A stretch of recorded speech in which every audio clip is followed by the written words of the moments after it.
Non, non, mais laisse, c'est pas grave. Arrête, tu vas pas faire un café le matin à 8h quand même. Boker Tov. Beshem Hashem, Naaseh Venatzlach Lagdil Torah, ou Leadira, Betachlit Shalirat Shamaim. On est aujourd'hui le mardi 16 du mois de Shvat, le 26 si je ne m'abuse. C'est ça? Du mois de janvier. Bon chiffre, 26 et 16. Top, peu importe, on est aujourd'hui dans le livre de Nos sages racontent. Chanukah Tabaït, on avait expliqué comment le Beth Amikdash, je vous rappelais comment le roi Salomon l'avait construit. Et on dédiera ce shiur, bien entendu, pour l'aliyah de tous les juifs d'Israël dans de bonnes conditions, une bonne refoua shelema pour tous les malades d'Israël, sans exception, et surtout une grande geoula, pratit veklalit pour le peuple juif. On entend souvent, qu'est-ce que vous avez à faire de vos problèmes personnels? Il faut demander la geoula générale. Mais pour demander la geoula générale, il faut aussi que le problème personnel s'arrange aussi un petit peu. Parce que quand on demande à quelqu'un de courir, il faut qu'il soit en bonne santé. La reine Bezrat Hashem, qu'on ait tous une bonne santé spirituelle. Yehuda Ben Eliyahu Ayakar, une grande refoua shlema, une grande teshuva pour ce monsieur extraordinaire qui, Baruch Hashem, soutient la Torah, que Dieu le bénisse, vraiment, c'est extraordinaire. Notre ami de Potokombo. D'où il vient? Potokombo. Potokombo. Tu sais, en Tunisie, c'est notre Kombo, la Abdin, tu vois, c'est. Hein? C'est où ça, Potokombo? À Paris, à côté de Paris. Ah, c'est à côté de Paris? C'est un truc africain ou quoi? Non, non, mais c'est vrai. Potokombo? Exactement. Là, c'est 20 km de Paris, 25 km de Paris. Moi, décidément. C'est à 25 km de Paris. 25 km de Paris, Potokombo. Et il y a des juifs là-bas? Oui, il y a des travaux. J'ai pas demandé s'il y avait un maître Chabad, j'ai demandé s'il y a des juifs. Il y a des juifs là-bas? Non, il y a des Chabad. Tu sais, c'est un autre peuple. Il veut faire l'alliance, si tu veux. Tu veux faire la Alia? Ah, tu veux te suicider, tu veux. Très bien, Baruch Haba, welcome. Mais t'as raison, faut être fou pour monter en Israël. Mais qu'est-ce qu'elle est bonne cette folie. Bezrat Hashem. Marié? Pas encore. Ah ouais, pas marié, pas d'enfant. C'est le mec qui dit si. Il est d'ici. Eh ben, Bezrat Hashem. T'es israélien? Non, Non plus. non, D'accord. malheureusement. Bon, alors il n'est pas marié, beau gosse, quel âge tu as? 37. 37 ans, pas marié, BNRA, religieux, beau sourire, sympathique. Mesdames, un garçon ici, 37 ans, peut se marier. Non, mais il va bientôt. Ah, il y a quelqu'un? Bientôt, si tu veux. Ah, bah dis-le-moi. Il a laissé entendre. Allez. Ah, Bezrat Hashem. Non, je retire ce que j'ai dit. Bon, tu couperas, hein, tant pis. Hein. Il n'est pas à prendre. Il n'est pas à prendre. Il y a quelqu'un sur la route. Bezrat Hashem. Mariage en Israël, si Dieu veut. Bezrat Hashem. Ah, yofi, yofi. Une femme. Oh, Hashem. Yallah. Une femme. Aujourd'hui, c'est. Avant, c'était une blague. Aujourd'hui, il faut faire attention. Hein. Vous savez pourquoi je dis ça? Ouais, Chaz v'Shalom, je reçois un coup de téléphone de Tel Aviv et une jeune femme me demande de la marier. Je dis quelle date, de quoi il s'agit et tout ça. Elle me dit non, mais c'est un mariage un peu particulier. Vous savez, monsieur le rabbin, on adore vos cours. Je dis d'accord, mais. Voilà. Je lui ai dit non. C'était pas un homme. C'est une femme. Le Tsarenu arabe, on est arrivé dans une génération qui est très, très, très dangereuse. Très dangereuse. Tout est possible. C'est rare. Dans notre peuple, c'est rare ce genre de choses. Comment on peut demander ça? Hmm? Comment on peut demander à un rabbin? Parce qu'il y a un feeling dans mes cours, ils aiment bien les cours, alors tiens, on prend pour un rave cool, mais je suis cool de façon d'être parce que je m'appelle humain avant d'être rabbin, mais de l'autre côté, il y a des lois et je les respecte.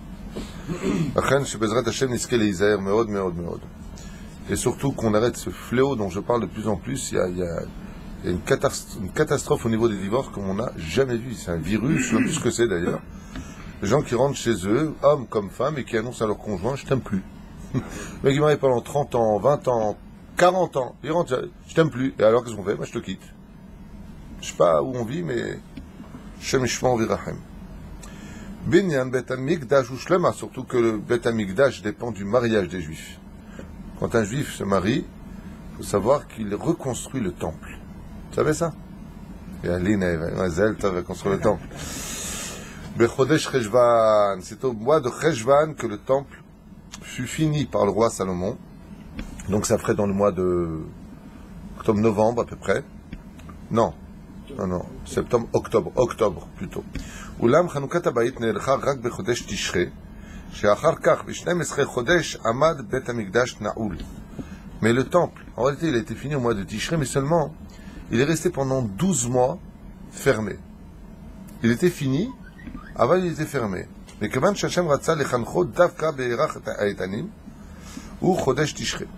Pourquoi Dafka, même s'il était fini au mois de Cheshvan, pourquoi il a attendu au mois de Tishré d'après pour le faire? Chez Bodona d'Avram Avinu. Parce que c'est le mois où est né Avram Avinu. El Bait HaKadosh, Omnam lo nichnesu. אבל זכותו של שלמה עמדה לישראל מיד אחר גמר הבנייה. Et le mérite du roi Salomon, comme le temple avait été déjà construit, même s'il était resté pendant 12 mois fermé, c'est tenu comme une bénédiction pour tout le peuple d'Israël par le mérite du roi Salomon qui a construit le premier temple.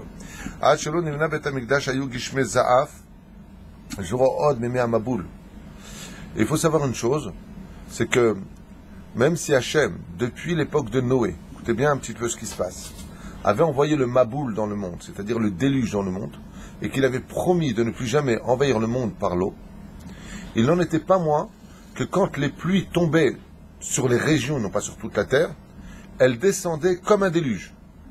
Donc un peu comme une malédiction. Comment? En détruisant tout ce qu'elles frappaient par terre.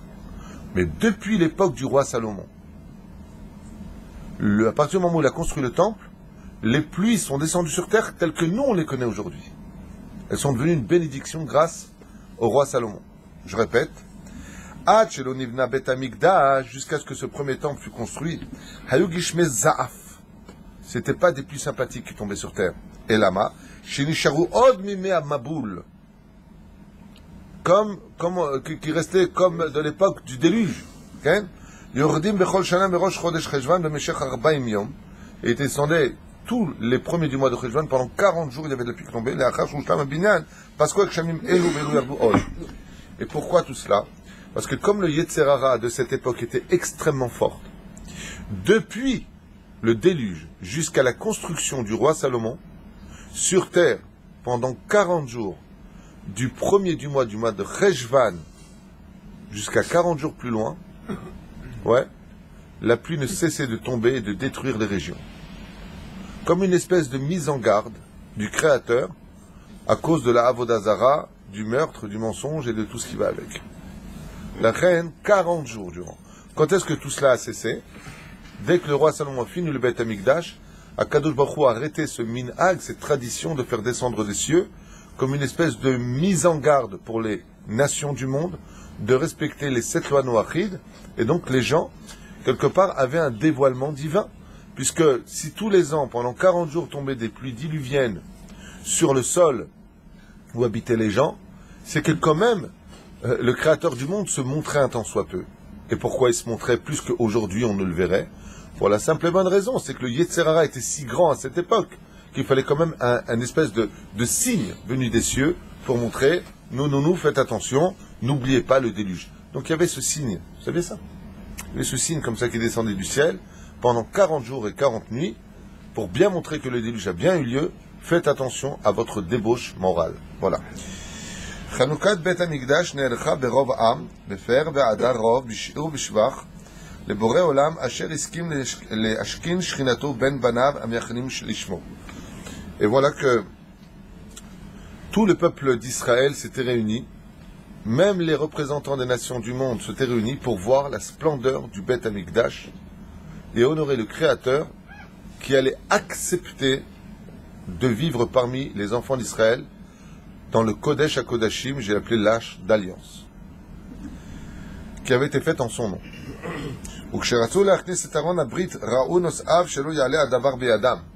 Et quand ils ont voulu soulever l'Arche d'Alliance, ils ont vu qu'ils n'y arriveraient pas. Rachbo shel Aaron haya 10 amot. Pourquoi 10 amot, ça fait presque 4 mètres 80, 5 mètres. Ou pitro shel Mikdash haya gam ken ou 10 amot. Rachbo shel Aaron. Le Aaron à Edout, il faisait 75 cm, il faisait un ama vachetzi. עמד המלך והתחנן אל הקדוש ברוך הוא שיכניס את הארון, עשה נא למען דוד עבדך. Bon, écoutez, là j'arrive pas à comprendre de quoi il parle, parce qu'il dit, que le Aaron, s'il parle de ce que moi je pense, c'est le Aaron Haïdout. Le Aaron Haïdout, c'est traduit par l'Arche d'Alliance. L'Arche d'Alliance, elle faisait exactement... Ah oui, j'ai compris, ça y est. J'ai compris. Le Aaron, il faisait 75 cm. Mais les Hamoudim, les deux barres, elles étaient placées dedans pour le lever. Ensemble, elles faisaient presque 5 mètres. C'est bien. D'accord. Ça me semble plus logique. Et combien elle faisait la chambre du Kodesh à Kodashim? Elle faisait 10 amot. Si je veux rentrer un meuble d'1 mètre dans un mur d'1 mètre, est-ce que ça rentre? Celui qui a dit oui, il ne faut pas le prendre comme Kablan. Ça veut dire qu'il va te péter le mur, le mec. C'est impossible. Tu ne pourras jamais rentrer un meuble d'1 mètre dans un mur qui fait 1 mètre de large. C'est impossible. Il faut au minimum qu'il y ait 1 millimètre de moins. En tout cas, le Midrash, il pense comme moi, tu vois, c'est ce qu'il dit ici. Il dit pourquoi? Il dit, le Aaron, il faisait 10 amot. Et l'entrée du Kodesh à Kodeshim faisait 10 amot. Donc ça ne peut pas rentrer. Tu vois, lui, il pense comme moi, le roi Salomon. D'accord? Et qu'est-ce qu'il a fait? Amad Amelech veitranen. Le roi Salomon, il s'est mis à prier à Hachem, et qu'est-ce qu'il lui a dit? Sheachni, c'est Aaron, fais-moi un miracle, que les murs s'élargissent un tout petit peu. David Abdecha. Et fais-le en honneur de ton serviteur, le roi David, mon père, a dit le roi Salomon. Il a vécu un miracle. C'est que le Aaron Haïdout a pu pénétrer la chambre sainte du Beth Amikdash. Voilà que quand ils ont voulu rentrer à l'intérieur,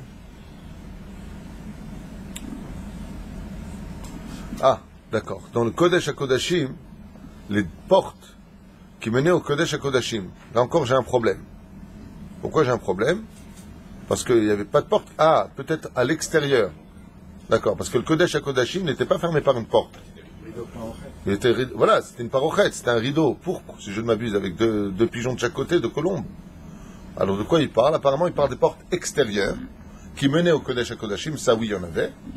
Elles étaient dvoukot, elles étaient fermées, comme si qu'elles avaient été soudées.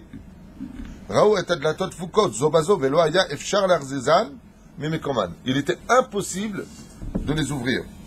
Qu'est-ce qu'a fait le roi Salomon? Il s'est mis à prier avec un des plus hauts degrés de la prière qui s'appelle le chant en l'honneur d'Hachem. Et il en a fait combien?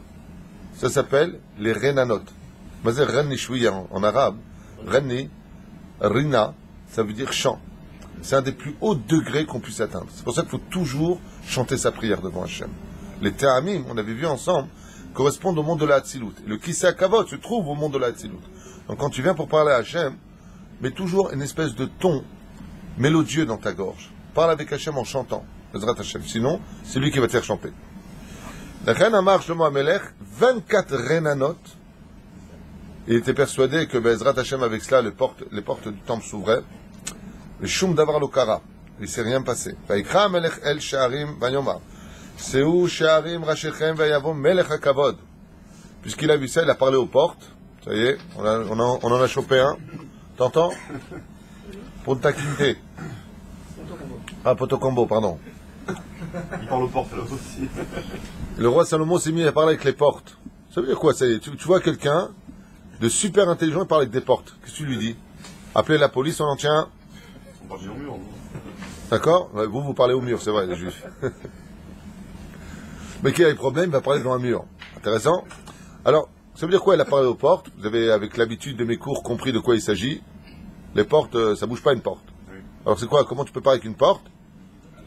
À l'ange qui dirige la matière qui a été créée avec un nom.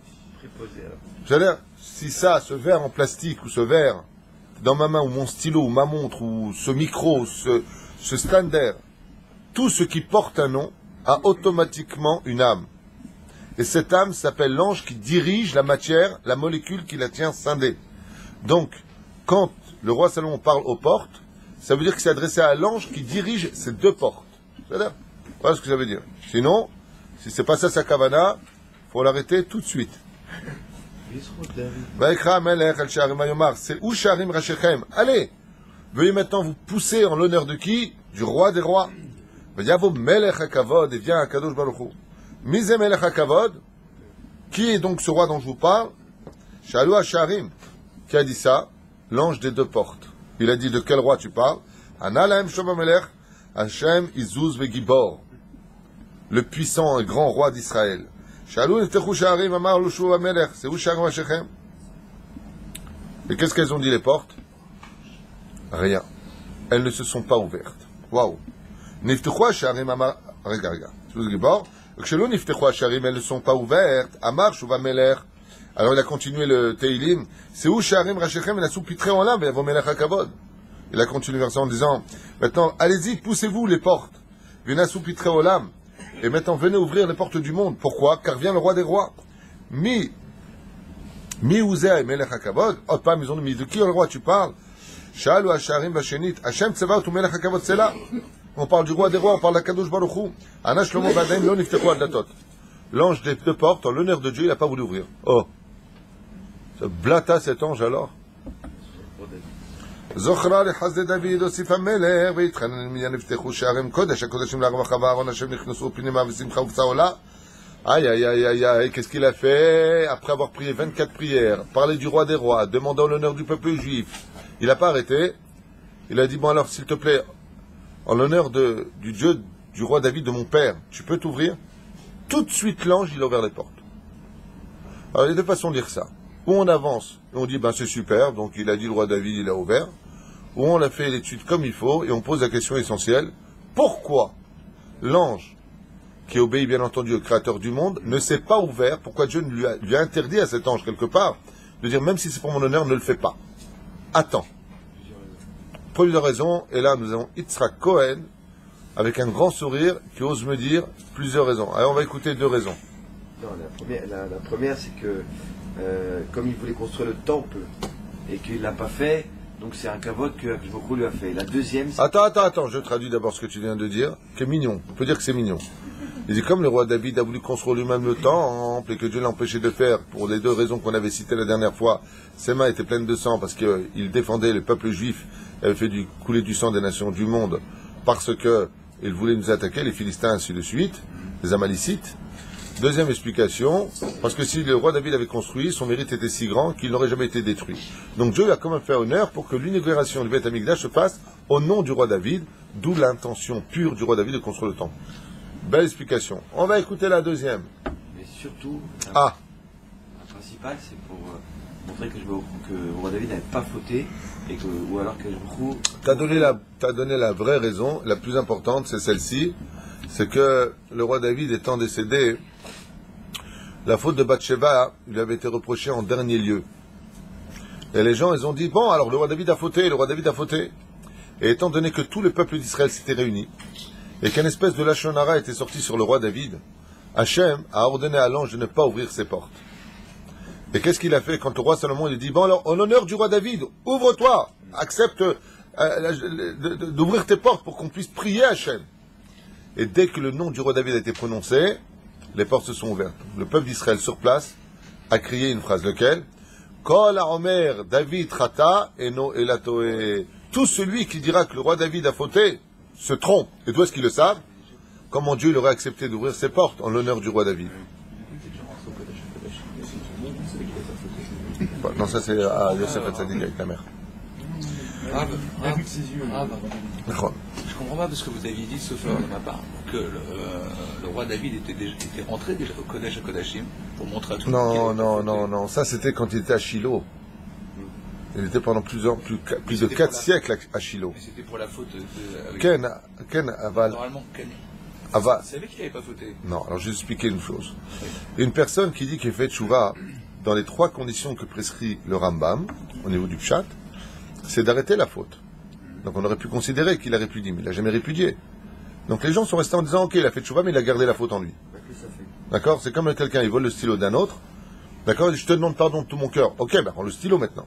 Donc les gens ont dit, Besséder, tu as fait tchouva sur ce qui t'a été reproché, entre guillemets, même si en réalité tout ça c'est un coup monté. De l'autre côté, Rambat Sheva. Quelqu'un un jour, que Dieu nous protège, quelqu'un un jour est venu me voir. C'était à Paris. Il m'a dit, voilà, je voudrais me marier avec telle personne.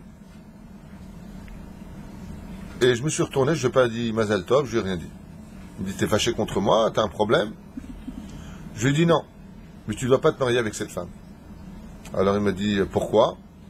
Je lui ai dit, parce qu'un jour, je me souviens que tu m'as parlé de la rencontre que tu avais faite avec elle. Et cette rencontre avait eu lieu alors que tu m'avais dit que cette femme était en procédure de divorce et donc elle n'avait pas eu son guet. Et si j'ai bien compris, tu es parti avec et tu as couché avec. Il m'a dit, Nachon. Je lui ai dit, cette femme t'est strictement interdit. La'ad ou l'olmer olamim. Donc il n'y a pas de mazel tov, il n'y a pas de mariage. Qu'est-ce qu'il a fait ce monsieur?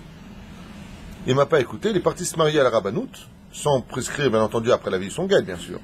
Il n'en a pas parlé. Leur mariage est un interdit formel de la Torah. Si tu as épousé une femme alors qu'elle n'avait pas son guet, et que tu l'épouses une fois qu'elle a eu son guet, tu as pris ce qu'on appelle une femme mariée, peu importe qu'elle ait été séparée pendant 20 ans ou 30 ans de sa vie. Elle n'a pas son guet, elle appartient toujours au premier mari. Et peu importe s'ils vivent plus ensemble depuis 10 ans, chacun son appartement, chacun son pays, ça n'a pas de rapport. Il faut qu'elle ait eu son guet, sinon elle est strictement interdite à tout homme. Et si un homme l'a connue, non seulement il porte une faute sur lui extrêmement lourde de conséquences, même si bien entendu tout est réparable par la teshuva, de l'autre côté, leur union est interdite dans les cieux, ce qui fait que chaque jour qu'il passe avec elle, il fait un interdit de la Torah. Et les enfants, ils viennent d'un Issour Chamour Meod. Vous comprenez ce que je veux dire? Ça s'appelle comment un enfant, alors, Aleinu V'lo Alechem, qui vient d'une femme mariée? Mamzer. Ben la mamzer. Oui, mais là, c'est plus un mamzer, puisqu'il s'est marié après son guet. Puis des mamzerés. Au faux ou tzodek. Adam ou tzodek, c'est ce qu'il vient de dire. Il dit d'accord, mais ils se sont mariés, et de toute façon, ils n'ont pas eu d'enfants, dans leur cas. Aval, malgré tout, leur union est strictement interdite. Donc je n'ai pas dit Mazel Tov. Cet homme-là s'est marié, il a subi le Gehinam, mais maintenant il a divorcé. Il m'a envoyé une lettre, il m'a dit, Tzadakta, dommage que je me suis marié. Ça ne peut pas monter bien. Ça ne peut pas monter bien. Ça peut pas monter. Sachez une chose, pas peine de perdre du temps avec ça. La Torah, elle nous aime. Quand la Torah nous dit quelque chose, c'est pas pour nous casser les pieds, c'est pas pour nous mettre en porte-à-faux, c'est pour simplement te dire, ce que tu fais, tu prends une mauvaise direction. C'est comme quelqu'un qui veut aller dans la direction du nord, il prend la route du sud. Il va peut-être y arriver un jour, peut-être, mais il devra passer par l'océan, il devra passer par le désert, il devra passer par les montagnes. Et à la fin, qu'est-ce qu'il va se rendre compte? Qu'il n'avait pas de boussole, qu'il va revenir au même point de départ. Ça ne fait pas. Dieu ne donne pas sa bracha pour ce genre de choses. Et si vous l'avez, c'est parce que c'est le Satan qui est derrière. Zéassour. Tu as connu une femme qui n'avait pas eu son guet, tu n'as pas le droit de vivre avec. Et les rabbanoutes posent ce type de questions? Moi, je la pose cette question. Moi, quand je remplis une ketouba, je pose des questions, je suis clair avec le khatan et la kala. En France, les rabbanoutes posent cette question? J'en sais rien, tu leur poseras la question à eux. Chacun son boulot. Qu'est-ce que tu crois, que d'être rab, c'est facile? Un rab, il aura des comptes à rendre sur tout ce qu'il a rempli comme ketubot, sur tout ce qu'il a fait comme enquête. Il y a des choses, il y a des choses. Aujourd'hui, grâce à Dieu, grâce au Rav Ovadia Yosef, la vie est devenue plus simple. Et pour les rabbanim et pour les gens. Pourquoi? Il nous a sauvé la vie, cet homme. Et il nous a sauvé la vie. Maintenant, qu'est-ce qu'on marque sur l'Artouba? Shapir Takalta, on dit plus Betulta, on dit plus, je ne veux pas dire les autres noms. On marque plus le statut de la femme. Mais moi, par exemple, je le marque. Il m'arrive de marquer. Je pose des questions au couple. Une fois, j'ai un couple qui est venu me voir ici, c'était un Cohen avec une juive. Donc ça va. Poser la question à la juive, vous n'avez jamais été marié, tout ça. Je dis non, il n'y a pas de problème. Je dis d'accord. Vous êtes Roseret Bitchouva, ça? Ouais, enfin, je suis traditionnaliste. Ah ah. Je suis traditionnaliste. Vous avez vécu où? Elle m'a dit à Paris. Je dis ah. Ah ah ah ah. Top. Vous pouvez sortir. J'ai une question à M. Cohen qui était venu me voir ici, là, le pauvre. Mamache le pauvre. Il est sorti. Ils sont venus me demander de les marier. Okay? Je dis excusez-moi de vous poser une question. Est-ce que vous avez déjà été avec un goy? Bah ouais, oui, j'ai vécu avec lui pendant 1 an, on s'est pas entendu, mais bon, j'ai fait tchouva là-dessus, quoi, c'est bon. Vous avez vécu ensemble, je suppose. Ouais, enfin, je vois pas où vous voulez en venir, en quoi ça vous regarde. Je dis, vous avez donc couché avec, quoi. Elle m'a dit oui. Je dis, mais le problème, madame, c'est que cet homme-là vous est strictement interdit. Un Cohen ne peut pas épouser une juive qui a connu un goy. Il peut épouser une juive qui a connu un autre juif, et si cette fille-là a connu un goy, elle lui est interdite à l'Pialacha. Bien entendu, ce qu'ils ont fait l'un et l'autre, ils sont partis. Je ne sais pas ce qu'ils ont fait, mais à la rabbanoute, ils ne vont pas le raconter. On parle de rapport. Hein. On parle de rapport sexuel. Ils ont eu un rapport ensemble. Elle est interdite à un Cohen. Et tous ces détails-là vont donner des enfants qui sont interdits à l'Pitora et que des catastrophes dans notre peuple. Shem Yishmor V'Rachem. C'est pour ça que... Si c'était un juif. Zemoutar. Même si elle est, ça c'est sous la roupa. Si elle est passée sous la roupa, tu sais, quelqu'un qui mange du porc, il va pas pour autant mourir, mais il fait juste un interdit de la Torah, mais c'est quelque chose. Non, mais non, il va épouser une divorcée. Top, il y en a. Non, une divorcée, il ne peut pas l'épouser. Non, confondez pas tout. Là, je parle d'un cas spécifique. Oui. C'est-à-dire, ces questions-là sont des questions que la rabbanout doit poser. Oui. Et je pense qu'elle les pose. Je ne sais pas comment ça se passe là-bas. Moi, je m'occupe de mon domaine à moi en tant que marieur. Mais la rabbanout, là-bas, ils ont bien un cabinet d'enquête pour savoir, pour les mariages. Pour les convertis, pour les gens qui... les unions permises ou interdites. Mais s'il est personnellement, tu comprends ce que je veux te dire? Vous êtes déçus, on s'entend. Ouais, ils ont été déçus, mais j'aurais sauvé la vie. Moi, j'ai fait mon travail. Quand tu veux que je fasse un interdit, pourquoi? Chaz v'shalom. La reine, Bezrat Hashem, quand vous-même vous marierez vos enfants, n'ayez pas peur, comme font dans le monde Haredi, de faire des enquêtes sur qui sont les parents. Ah ouais. Qui es-tu? Est-ce que c'est pas une mamzeret, cette fille-là? Est-ce qu'elle vient pas d'un interdit de la Torah? Est-ce que... Faites attention. Bezrat Hashem, faites attention. Faites attention de qui sont vraiment les parents, de quoi est-ce qu'on parle. Pas pour juger l'autre, on n'est pas là pour juger. Chaque juif est un diamant rabotaille. Chaque juif, c'est de l'or en barre. J'ai pas de problème avec ça. Mais il y a aussi des lois qui nous mettent en garde. Que des fois, cet or-là, il n'est pas matim avec cet or-là. C'est pas, l'un ne va pas avec l'autre. Hein? C'est pas simplement que Israël ne doit pas se marier avec les nations du monde.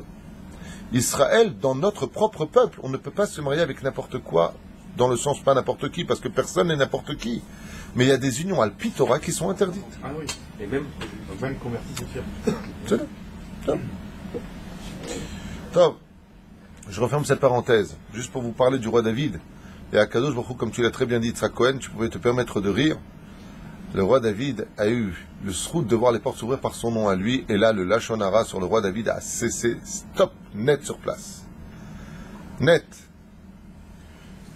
הקורבנות הראשונות שקיבל המלך שלמה להשם היו מן הבקר שהביאו נשיאי ישראל בחנוכת המשכן שבנה משה רבנו עליו השלום. Le Mishkan de Moshe Rabbeinu qui a été apporté là-bas, et le roi Salomon a fait ses premiers corbanotes, et qu'est-ce qu'il a pris pour cela? Des taureaux. Pourquoi les taureaux? Parce que ce sont les corbanotes les plus chers. בנס נשארו כל אותן שנים של קורבנות שים שלמה עליו השלום על גבי המזבח וחיכה לשווא אש משמיים שתקבל את הקורבנות. Et qu'est-ce qu'il a fait? Le roi Salomon, il les a laissés là-bas sur place. Et il a attendu que ce soit des cieux que le feu descende pour consumer ce misbéach. Il a prié 8 prières en l'honneur de Dieu en chantant. Donc qu'est-ce qu'il a fait devant tout le monde? Il a pris les corbanotes, il les a mis sur le misbéach. Maintenant, il faut qu'il brûle sur le misbéach. Ouais. Il a dit personne ne touche. Il faut que ce soit Dieu lui-même. Ah. Il a fait 8 prières, rien. Le roi Salomon, il a compris le truc. Il a dit c'est bon. Allez. Pas de secret. Ouais, pas de secret. Roi David. En l'honneur du roi David Zachar et Hasdé David Abdecha, en l'honneur de David ton serviteur, peux-tu allumer le... Il n'a pas dit le feu. Miyad, yarada esh mishamaim va'achla et kol ha-korbanot. Il y a un feu qui est venu, qui a consumé, le korban, en une seconde, il n'y avait plus rien.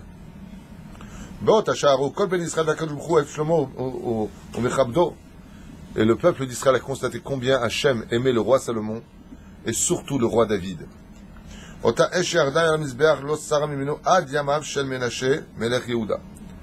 Et là, il s'est passé encore quelque chose de miraculeux. C'est que ce feu sur le Misbéach ne s'est jamais éteint jusqu'à ce que soit venu en tant que roi d'Israël Ménaché. Le roi Ménaché, roi de Yehuda. Ménaché, vous vous rappelez, était le fils de Chizkiyahu, Melech Yehuda. Donc on parle ici de 5 générations après le roi David. 5 croix, quoi, si vous préférez. Nora Be'ayom. Tu te rends compte, ça, Moshe? Le feu du roi Salomon ne s'est jamais éteint sur le Misbéach. Jamais. Tu savais ça? Et voilà, tu sais maintenant. לאחר הקרבת הקורבנות השם קרא המלך על ברכיו לעיני כל ישראל שנשא תפילה וביקש לגבול ישראל ויאמר המלך בית בניתי לכבודך השם. Le roi Salomon s'est mis à pleurer de joie en l'honneur d'Hachem. Il lui a dit voilà Hachem, je t'ai construit une maison en ton honneur à toi, Elokai mon Dieu. Ashrena et shchinatecha bo v'tekabel be'ava u'beratzon et kol habayim להתפלל אליך בבית זה. Il lui dit je t'en supplie, installe-toi parmi nous Hachem et reçois la prière de tous ceux qui viendront jusqu'à toi pour prier. Et cette prière tiendra jusqu'à la fin des temps, puisque aujourd'hui, même si ce n'est que la 3e muraille du Beth Amikdash, on a encore le Kotel Amaravi connu sous le nom de mur des lamentations. C'est comme le touriste, il est arrivé en Israël, il est rentré dans un taxi, il lui a dit, je sais pas comment on appelle ça là, chez vous, emmène-moi là où tout le monde pleure là-bas. Qu'est-ce qu'il a fait lui? Il l'a emmené aux impôts. Kol bakasha shevakshekha echad mibanecha bebayit ze malena et hayashar vetov haish. Et ça, qu'est-ce qu'il a fait le roi Salomon? Il a fait une prière qui deviendra le tremplin de toutes les prières du peuple juif quand ils viendront prier au Beth Amikdash. Le roi Salomon, il a prié à Hachem que sa prière soit le tremplin des prières des autres. C'est-à-dire, si un autre juif vient prier, qu'il n'a pas le mérite, il vient jusqu'au Kotel, s'il vient faire ceci ou cela, alors Bezrat Hachem, qu'il puisse, par ce biais, faire monter sa prière. Comme souvent, quand il y avait des décrets, il arrivait des fois à Rabbi Israël Abou Hatzera, Baba Saleh, à la Shalom, il lui arrivait de dire d'un coup à son chauffeur, emmène-moi tout de suite au Kotel. Il allait au Kotel, il restait 1 heure, je sais pas ce qu'il faisait, il revenait dans la voiture, il repartait. C'est cette fameuse fois aussi où son chauffeur n'étant pas là, il a appelé un taxi, bien entendu pour prendre Baba Saleh, qui n'aurait pas couru pour le prendre. Et le taxi, il a dit, je jure, comme je l'ai dit, de ne pas prendre d'argent à Gvod Arav. J'ai fait une joie, il lui a dit, maintenant tu peux plus rien me demander. Baba Saleh, il a dit, il n'y a pas de problème, prends mon mouchoir et mets-le devant, là où tu conduis, comment ça s'appelle, le tableau de bord. Et tu n'enlèves pas du tout. Il lui a dit, d'accord. Un ordre de Baba Saleh, c'est un ordre de Baba Saleh. Il a pris le mouchoir du Rav, il l'a mis dessus. Il lui a dit, emmène-moi au Kotel. Il l'a emmené au Kotel. Il est resté là-bas, ce qu'il est resté là-bas. Et il l'a ramené. Quand ils sont retournés à Netivot, Baba Saleh lui a dit, vous pouvez me rendre mon mouchoir. Il a rendu son mouchoir. Le mec est devenu fou. Cette personne dont je vous parle, je l'ai connu moi à Netivot. Pourquoi est devenu fou? L'aiguille, elle n'a pas bougé d'un seul millimètre. L'essence n'est pas descendue. Baba Saleh lui a dit, tu veux pas me prendre d'argent? Je te prendrai pas d'essence. Ça c'est véridique. Une fois j'ai raconté ça, j'ai vécu 3 ans en Netivot pendant une période de ma vie. J'ai raconté ça à un Tzibour, et le taxi, quand je vous dis je connais, il a levé la main, il m'a dit oui, je suis le taxi, je confirme. C'est un beau kiddush Hashem comme ça devant tout le monde. Kachaya Maaseh, comme ce... Je vais raconter des histoires, j'en ai beaucoup à raconter sur le côté, là-bas, je ne veux pas vous prendre la tête. Au contraire.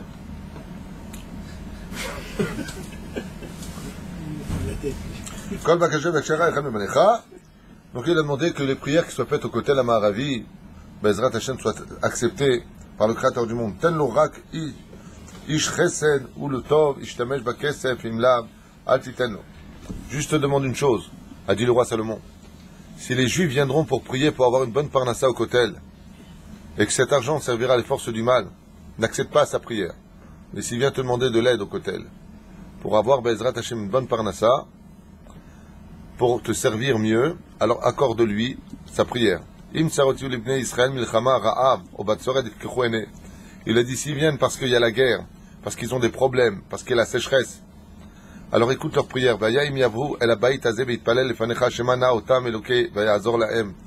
Aide le peuple juif et remonte leur situation.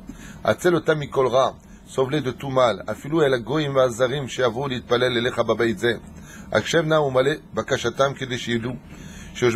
Et qu'est-ce qu'il dit à ce moment-là, le roi Salomon? Je ne te demande pas d'accéder simplement aux prières des Juifs, mais aussi des nations du monde qui viendra jusqu'au Kotel te demander de l'aide.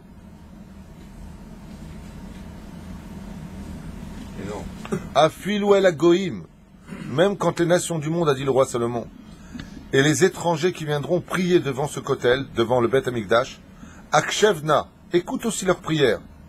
Vois pourquoi, Lama, et Bakashatam, écoute ce qu'ils ont à dire. Et accède-leur à leur demande. Si ils voudraient un miracle pour ça, pour sa femme, pour avoir des enfants, quelque chose. Pourquoi? Afin que tout le monde sache qu'il n'y a pas d'autre Dieu que toi sur terre. Qu'il y a un Kiddush Hashem. Et si tes enfants se sont rebellés contre toi ou qu'ils ont fauté. Qui en ishacher lo yecheta, car tu sais que personne ne peut vivre dans ce monde sans fauter.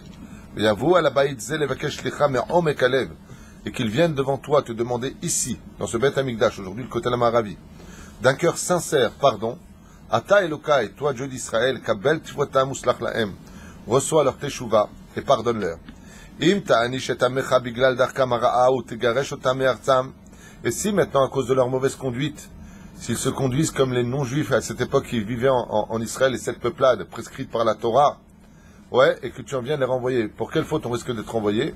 Tout ce qui touche à la débauche. Il n'y a pas pire que la débauche en Eretz Israël. Tout sauf ça. Tout sauf ça. La débauche, c'est ce qu'il y a de pire. Comme il y a marqué dans la Torah, c'est parce qu'ils étaient débauchés que je les ai renvoyés de cette terre pour vous y mettre, vous, les enfants d'Israël. D'où la paracha de Kedoshim Tiyu. Soyez saints en Israël. Et même si tu en venais à renvoyer les enfants d'Israël en dehors de la terre d'Israël, comme malheureusement nous l'avons vécu pendant 2000 ans, et quand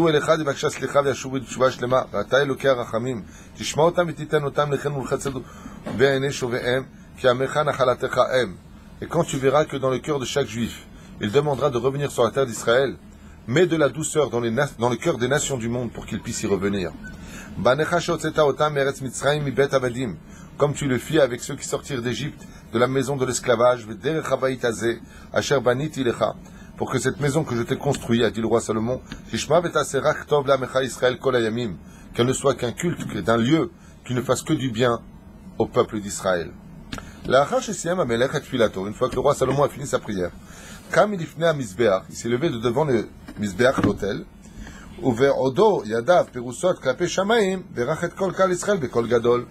il a levé les mains vers le ciel et il a fait la bénédiction pour tout le peuple d'Israël.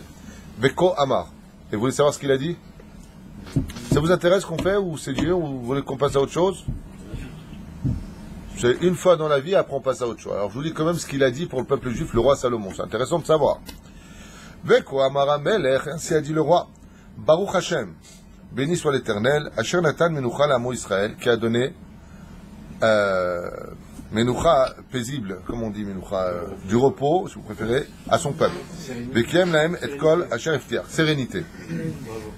Et qui a toujours tenu toutes ses promesses. Yahi Tanu Kemoshaya Imavotenu, et que tu sois avec nous comme tu as été avec nos pères, Val Yazvenu Leolam, et jure-nous Hachem, promets-nous Hachem de ne jamais nous abandonner, jamais. Boter Chanib Hachem, j'ai une totale confiance en toi Hachem, chez Shamat Filati, que tu écouteras ma prière, Veiten Belibenu Binal Eratzon, et donne-nous de l'intelligence et de la distinction, la volonté lesquelles Mitshmor Toratecha Mizvotecha. C'est exactement ce qu'on dit exactement jusqu'à aujourd'hui, la prière qu'il a faite, donc c'est du roi Salomon, tous les lundis et jeudis. Et qu'est-ce qu'on dit? Il a dit comme ça, le roi Salomon à Dieu, donne la force à ton peuple de garder ta Torah et toutes tes mitzvot, afin que le peuple juif soit une lumière pour les nations du monde et que tout le monde sache par le fait d'être shomer Shabbat, le fait de manger kasher. Tu vois, une fois j'ai été invité à un studio, peu importe à Paris, pour une réunion très importante, et donc je suis arrivé avec mon chapeau comme ça, et ils étaient, donc ils avaient prévu à midi de manger tous ensemble, et donc je m'assois avec eux, et bien entendu je ne touche à rien, et d'un coup une des responsables de la réunion me dit « Ah non, mais monsieur le rabbin, nous avons prévu pour vous ce qu'il fallait ». Et je vois comme ça quelqu'un qui vient avec un plateau fermé, hermétique, du beddin, glad kasher. Elle m'a dit, je sais que dans vos viandes c'est un peu compliqué, on vous a pris du poisson. Bon, j'ai pas mangé le plat non plus, mais j'avais déjà mangé, je voulais pas... Il y a une haine de ne pas manger de peur d'eux. Non, Maritaï non, j'étais le seul juif d'abord, et puis à part cela, c'était... je pouvais attendre, je ne peux pas presser. Si j'avais très faim, on aurait peut-être pu s'arranger, tu vois, mais là non. En plus, ça c'était pas ma cam. Enfin, l'homme échané. Truc de l'armée là, tu sais. Ah ouais. Je ne sais pas la bracha si c'est Shema Israël ou Mechayametim ou. Je sais pas quoi faire comme bracha, tu vois. Mechayametim, c'est de l'armée. C'est le style de poisson que. Tu vois ce que je veux dire? Ouais.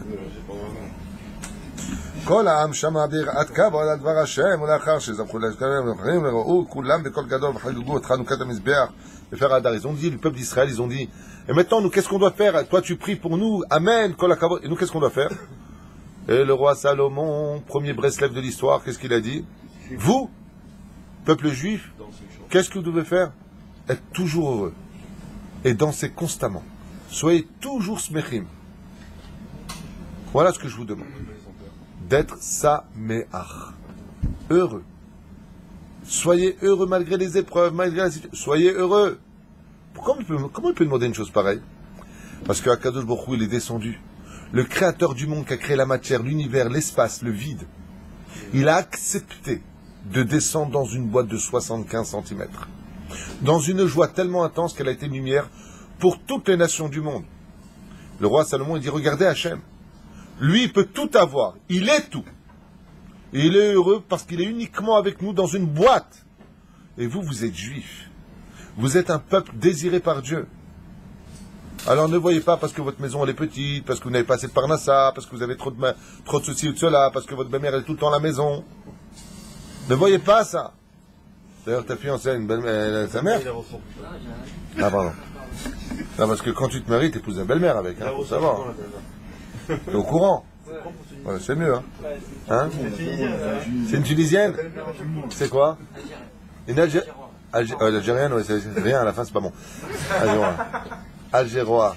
Elles sont bien, elles ont beaucoup de savoir-vivre, les Algériennes. Pas au Hachem. Non, c'est bien. En plus, elles aiment pas trop déranger. Très timide, la famille. Les Tunisiennes, c'est plutôt... Alors, ça va, vous êtes là? C'est... Pas au Hachem. C'est au niveau bouffe, quoi, ça va pas... Je vais pas grossir, quoi. Je vais recevoir des mails sur ce cours. Alors là, pas du tout. Venez, je vais vous faire un plat, pas du tout. Mon épouse est algérienne, Baruch Hashem, de ses parents. Et voilà. Hein? Elle est devenue tunisienne. Elle est? Elle est devenue tunisienne. Tout à fait. Voilà. On mange du poulet, on mange... On mishte gadol ki yad hamelech. Il leur a fait un grand repas. Ko rabba ita simchat hachogigim shechilu et עד שחיללו את יום הכיפורים בגלל חנוכת המלאכת בהיותם חוגגים יומם ולילה שכחו את היום הקדוש. Ouais, ça je ne le savais pas par contre. Alors vraiment là je tombe par terre. La joie a été si intense, si grande, si remplie d'émotions que dans le Beth Amikdash ils ont carrément oublié Yom Kippourim. Ils ont continué à boire, à danser, à manger alors qu'on était le 10 du mois de Tishrei, en plein Yom Kippourim. Regardez bien ce que nous dit le texte. Koraba ita simcha. Il y avait une telle effervescence de joie, de hurlements d'allégresse, pas Chaz v'Shalom du carnaval de Rio, Chaz v'Shalom, tout dans la simcha. Un tel sourire. Je m'excuse de faire encore une parenthèse, mais quand je regarde les vidéos, grâce à Dieu, de ce que nous organisons dans... Je parle de Oel Moshe, ce que nous faisons ici dans les salles, je vois les photos, vous avez tous une joie sur le visage, que tout le monde remarque. Mais c'était quoi comme fête? On prend l'album des photos qu'on a fait de Hanouka, de Purim, des événements, des dîners qu'on a fait pour le Kollel. Il y a une simcha sur le visage, tout le monde me dit, mais c'était quoi? Tu leur as fait des choses? Non, on leur a pris des dons. C'est ce qu'on appelle payer content. Et donc il y avait une telle joie. Jour comme nuit, les enfants d'Israël n'ont pu cesser de danser, de ressentir, maintenant je vous dis la vérité, comment est-ce qu'ils ont pu arriver à ça? Danser le jour et la nuit. Moi je danse 1 heure au maximum, il faut 3 jours à l'hôtel après pour me reposer. Comment tu peux danser le jour et la nuit? Ils en ont oublié leur corps et ils en ont oublié leur âme. Pourquoi? Tellement ils ressentaient Dieu avec eux, à ce moment-là, qu'ils ne pouvaient rien faire de ça. Même si le mec il voulait s'asseoir, son corps ne le laissait pas, tellement il était heureux de ressentir Hachem. Quand ils se sont rendus compte que Yom Kippour était passé alors qu'ils étaient encore en train de danser au lieu de pleurer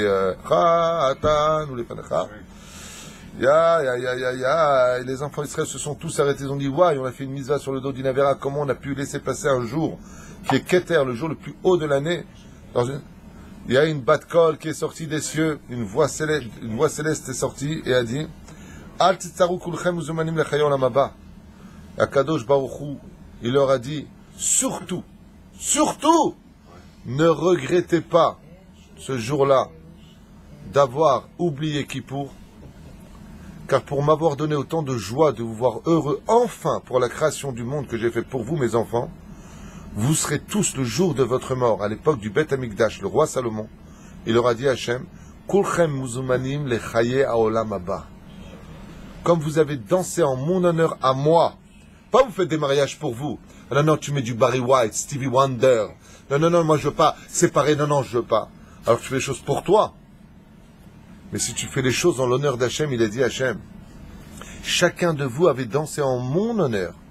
Vous avez chanté en mon honneur. Vous avez prié pour mon nom à moi. Alors je vous invite à continuer dans le monde futur directement, sans jugement. Vous viendrez directement danser chez moi. J'ai adoré votre cœur à ce moment précis de l'histoire. Je vous le traduis. Yatsa bat kol min hashamayim mimarom ve'amra, et leur a dit Hachem, al titsaru, surtout, n'ayez crainte et ne soyez pas déçus. Kulchem mezumanim lechaye haolam haba. Une fois, le Gaon de Vilna a vu un taxi qui faisait la tronche. Il était sabal, il avait une charrette, et il emmenait une marchandise d'un endroit à l'autre, d'un endroit à l'autre, d'un endroit à l'autre. Et ce taxi-là, quand il a vu le Gaon de Vilna, qui vivait dans quelle ville, Yitzhak? À Vilna, bonne réponse. Il réfléchit le mec. Le Gaon de Vilna, tu vois, c'est comme le qualité cheval blanc d'Henri IV, blanc. Et bien de la même façon, c'était Vilna, Yatik Oujik. Et ça fait du bien ça. Résultat des courses, Mashiach s'amusait, et il est parti le voir, qu'est-ce qu'il lui a dit? Est-ce que d'après vous, Kvod Arav, il lui a dit, le taxi, il met de la marchandise la journée comme ça, il lui a dit, est-ce que vous pensez que j'ai le monde futur?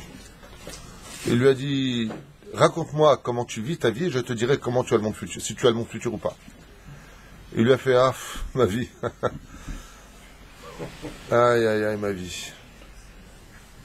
Ma femme, elle est comme ça. Mes enfants, ils sont comme ça. Le travail, je travaille comme un chien du matin au soir. Le gars devient stop. T'as pas de monde futur. Il a dit quoi? Non seulement je morfle et j'ai pas de monde futur. Il est devenu fou. Il lui a dit, celui qui n'est pas heureux dans ce monde, il peut pas être heureux de l'autre côté. Ça, c'est une histoire que j'avais lue sur le Gaon de Vilna. Ici, il y a Tabat Kol. Vous avez donné tellement de joie. C'est être heureux de sa mère, de sa Martha. Est-ce qu'on vient un peu à Ouman, à Rosh Hashanah? Ah, tout à fait. Il n'y a que celui qui va au Man à Rosh Hashanah qui peut comprendre. On sent, c'est pas simplement ça. Oui, c'est vrai ce que tu dis. À Ouman, on sent pas vraiment le Yom Rosh Hashanah qu'on sentirait dans les Beth Knesset, dans le monde entier ou même en Israël. Il y a une telle simcha que c'est ce que veut Dieu plus que tout au monde. Soyez vraiment sa mère. Ayez confiance en moi. Si les Juifs, et là ce que je veux dire est un peu difficile, parce que c'est vrai qu'on passe vraiment par des épreuves très délicates. On a des gens qui sont très malades, des gens qui sont à la rue, des gens qui sont... Et de l'autre côté, grâce à Dieu, il y a des super belles maisons, des belles villottes, des voitures sur tous les parkings. On peut voir l'un et l'autre. Mais ce qui est certain, c'est que celui qui veut son monde futur, il a intérêt à vivre sa situation et de savoir que malgré les épreuves qui sont très douloureuses, comme la solitude, qui est pour moi la plus grande maladie de cette génération, des femmes qui sont abandonnées par leur mari du jour au lendemain, mais ils sont fous les gens. Ils sont fous, vous ne vous rendez pas compte du mal que vous faites. Où elles sont toutes tes promesses du mariage? Où elles sont toutes tes promesses quand tu étais malade à l'hôpital avec ta femme, venait te ramener, qu'elle a éduqué tes enfants, que quand elle n'allait pas financièrement, elle était là pour toi, quand elle n'allait pas moralement, elle était là pour toi. Et parce que tu as trouvé plus jeune qu'elle, alors tu la laisses. Comment ça vit dans la tête? Elle fait une opération chirurgicale, elle s'arrange un petit peu, elle fait un bon régime, hein? Quoi? C'est pas une blague, c'est ce qu'il dira Rabbi Yosef. Si une femme doit faire une petite opération chirurgicale pour plaire à son mari, qu'elle le fasse, maïesh. C'est-à-dire, lama, pourquoi détruire une famille entière? Parce que quoi? Pourquoi être aussi ingrat? Moi, je vais vous dire, j'ai connu un homme à Paris, il était avec sa femme, il ne s'entendait pas du tout avec elle. Et un jour, sa femme était vraiment blata. Et un jour, j'ai été le voir, et je lui ai dit, mais là, je peux te poser une question? Il m'a dit oui. Je lui ai dit, comment se fait-il que tu supportes une telle situation? Il m'a répondu quelque chose qui m'a choqué. C'est quelqu'un de très pieux. Il m'a dit, pendant une période de ma vie, j'ai été très très très malade. Je lui ai dit alors? Il dit, c'est elle qui m'a apporté, c'est elle qui m'a nourri, c'est elle qui a tout supporté, c'est elle qui est partie travailler. Je lui ai dit, il y a combien de temps de ça? Il m'a dit, il y a très très longtemps. Je lui ai dit, alors? Et alors quoi? Je vais renvoyer une femme à qui je dois ma vie? Akarat Atov. Tout ça pourquoi? Pour tenir la main d'une plus jeune? Tout ça pourquoi? T'éteins la lumière, toutes les femmes sont les mêmes dans un lit. Excusez-moi pour le respect que je vous dois. Aval, pourquoi tout ça? Alma velama. Par contre, tu as des choses qui ne te plaisent pas, tu vas lui dire. Tu vas lui dire, voilà, je voudrais, s'il te plaît, que peut-être tu as trop de rides, je sais pas quoi. Tu prends un fer à repasser, tu repasses, j'en sais rien, fais un truc. Dis-le, dama. Ah bah de l'autre côté, quand ces femmes-là, on leur dit, Il faut que tu t'arranges. Qu'est-ce qu'elle dit la femme? Pourquoi? T'as vu ton bide, toi? T'as vu ça? Aval Zechabal, parce qu'il y a une plus jeune qui l'aime avec son bide. Alors fais attention. Qu'il y ait un peu d'intelligence et pas trop de émettre dans les discussions. Cherche pas à avoir tout le temps raison. Sois intelligent. Ton mari te demande quelque chose, fais-le. Ton mari te dit quelque chose, fais attention. Tu sais pourquoi fais attention? Parce qu'aujourd'hui, c'est pas fais ce que tu veux, casse-toi si tu veux. Les hommes dans cette génération, ils refont très vite leur vie. Donc quand tu as quelqu'un, fais tout pour le garder. Sois pas son esclave ni sa servante, sois intelligente. Pour tes enfants, pour toi-même. Parce que la solitude, c'est ce qu'il y a de pire au monde. Et tout ça, pourquoi? Parce qu'il n'y a pas de dialogue. Vous comprenez ce que je veux dire? On croit que tout est un acquis. Il y a énormément de divorces aujourd'hui. Il y a des enfants qui sont déboussolés, les gambrés. L'âme. C'est tellement plus sympathique d'avoir une femme qui sort. Je te plais, chérie, comme ça, d'être complice, de parler. Regarde, je voudrais te dire quelque chose. Ça me dérange. Viens, on fait ensemble. Tu veux que ta femme, elle maigrisse? Lui dis pas t'es grosse. Sors avec elle, fais du sport, fais de la marche, encourage-la. Et si ça avait été le contraire? Ta femme, c'est une bombe atomique et toi, t'es un croque-monstre chaud. Ouais, c'est vilain, pas beau. Toi, t'étais pas beau. Hein? Comment tu te sentirais? Et si ta femme, elle vient et elle t'aide? Je n'ai pas compris pourquoi il n'y a pas cette proximité, cette complicité des couples. Apprenez à parler ensemble. Aujourd'hui, cette génération, c'est tu m'as vexé, je ne te parle pas pendant 3 semaines. Vous êtes devenus fous. Vous êtes devenus fous, les gens. Il y a des problèmes, tu parles. Il y a des choses qui ne vont pas, tu parles. Le mec, il a une mauvaise haleine, tu ne le supportes pas. Oh, mais parle au dentiste, parle du problème, sans vexer. Anile, il ne se lave pas. Il ne se lave pas. Tu lui dis, bébé, viens, je ne veux pas vous donner des exemples de quoi faire. On va prendre une douche, il dit.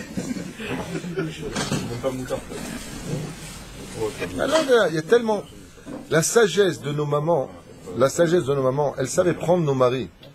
La sagesse des femmes d'avant, elles savaient comment parler aux maris. Bon, Michel, c'est pas grave, viens, je t'arrange, viens, je te fais. Bon, tu veux pas ça, viens, moi, je t'apporte une bassine. Asma, en attendant, garder leur mari. Elles payaient un prix, mais en attendant, elles avaient des familles scindées, des familles unies. Le Shabbat, les enfants, ils venaient tous. Aujourd'hui, qu'est-ce qui se passe? Shabbat, c'est une fois chez papa, une fois chez maman. Tout ça pourquoi? Parce que l'orgueil, il est très haut. Moi, je veux lui faire, moi. Enlève ton moi et laisse la shrina s'installer. Si Dieu l'a dit, efface mon nom pour un shalom bayit, tu ne peux pas effacer un peu ton orgueil pour laisser la shrina vivre entre vous. Bon, une droite de temps en temps. Et lui dit non, il a peur. Il est interdit de frapper sa femme. Non, parce qu'il dort surtout si la police, elle le sait. Quoi? à la maison et hier, il m'a vu un peu chaud. En tout cas, Baruch Adonai Leolam Amen V'Amen, שנזכה להגדיל תורה לאדירה, בניין הדעת, תהיה לכל עם ישראל. On a vu en tout cas avec la bat kol, mais Abraham, ils ont entravé Kippour, hein. Lo alinu velo alechem. Mais ils ont dansé en l'honneur d'Hachem. Ils ont fait des spectacles en l'honneur de Dieu. Une bar mitzvah, ton fils il se marie avec Hachem. Fais le bar mitzvah, il est le fils de Dieu, Dieu il descend. Fais pas un mariage. Fais pas une bar mitzvah. Les danses ensemble, la shrina elle reste pas. Pourquoi simcha passe avant tout, quoi? C'est incroyable. Faites attention. On peut être en joie dans le carnaval de Rio avec de la bière. On parle pas de cette joie-là. On parle de la joie de servir Hachem. Baruch Hashem, Ani Noshem. Kol Tov.